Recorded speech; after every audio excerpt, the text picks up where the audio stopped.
आणि आता बातमी आहे ती दिशा सालियान मृत्यू प्रकरणासंदर्भामधली। आदित्य ठाकरे ड्रग्सच्या व्यापारामध्ये सहभागी आहेत, तसेच उद्धव ठाकरे सुद्धा आरोपी असल्याचा खळबळजनक आरोप वकील निलेश ओझांनी केलाय। आदित्य ठाकरे यांना वाचवण्यासाठी उद्धव ठाकरेंनी मुख्यमंत्री पदाचा वापर केला असा आरोप ओझा यांनी केलाय। दिशा सालियान मृत्यू प्रकरणी वडील सतीश सालियान आणि वकील निलेश ओझा यांनी पोलीस आयुक्तांची भेट घेतली आहे। दिशा प्रकरणामधील वकील निलेश ओझांचे आदित्य ठाकरेंसह उद्धव ठाकरेंवर गंभीर आरोप आहेत। आदित्यला वाचवण्यासाठी मुख्यमंत्री असताना उद्धव ठाकरेंकडून पदाचा गैरवापर करण्यात आला असा आरोप निलेश ओझांनी केला आहे। उद्धव ठाकरे पण आरोपी हैं। ये मैटर में आदित्य ठाकरे ने जो गुनाह किए उस गुनाह को कवर अप करने के लिए उद्धव ठाकरे ने अपने सीएम की पोस्ट का पूरा दुरुपयोग किया। आदित्य ठाकरेंचा ड्रग्सच्या व्यापारात सहभाग असल्याचा त्यांचा आरोप आहे। दिशा सालियांची हत्या झाली त्या दिवशी आदित्य ठाकरे तिथे होते की नाही हा सवाल त्यांनी केलाय। आदित्य ठाकरे ड्रग्स के बिजनेस में इन्वॉल्व है, वो डिटेल जो है हमने इसमें दे दी है। आदित्य ठाकरे ड्रग्स स्कैंडल में भी शामिल है, क्या कहेंगे आप? शी इतना घिनौना आरोप करते में हम उसको जवाब ही नहीं देते, थू करते।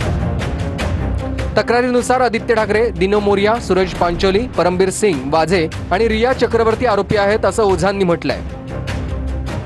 परमबीर सिंगांनी आदित्य ठाकरेंना वाचवण्याचा प्रयत्न केला असंही ॲडव्होकेट निलेश ओझा म्हणाले। दिशा सालियांचा मृत्यू हा नैसर्गिक नाही, अनेक संशयास्पद कारणं असल्याचं दिसतंय असंही ॲडव्होकेट ओझा म्हणाले। सुरक्षेच्या कारणास्तव प्रत्यक्षदर्शींची नावं सांगत नाही आहोत असंही ओझा म्हणाले। आमच्याकडे भरपूर आय विटनेस आहेत, नावं याच्याकरता सांगत नाही की यांनी या केसच्या संदर्भात जर गायब झाले, कुणाची हत्या केली, काय यांनी जे केलं आहे म्हणून आम्ही नाव सांगत नाही आहे। दिशाचा मित्र स्टीव्ह पिंटोच्या ट्विटचा वकील ओझांकडून उल्लेख करण्यात आलाय। ट्विटमध्ये 7 जून 2020 ला एकता कपूरच्या घरी झालेल्या पार्टीत दिशा, आदित्य ठाकरे आणि परमबीर सिंग होते।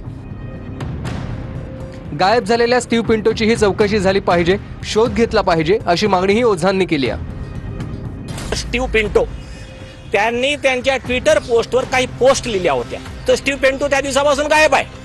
तर या संदर्भात त्याची ही चौकशी करावी, हे पोस्ट कोणी लिहिल्या, स्टीव्ह पिंटो कुठे आहे, याच्यात सत्यता काय आहे। आमची तक्रार खोटी निघाल्यास आम्हाला फाशी द्या असंही ओझा म्हणतात। दिशा सालियांची आत्महत्या नव्हे तर हत्या करण्यात आल्याचा वडील सतीश सालियान यांचा आरोप आहे।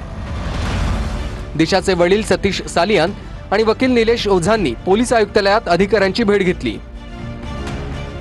मुंबईचे गुन्हे शाखेचे अतिरिक्त पोलीस आयुक्त लक्ष्मी गौतम यांच्याकडे वकिलांनी तक्रार दिली आहे। दिशा सालियांच्या वकिलांनी मोठे आरोप केलेले आहेत का?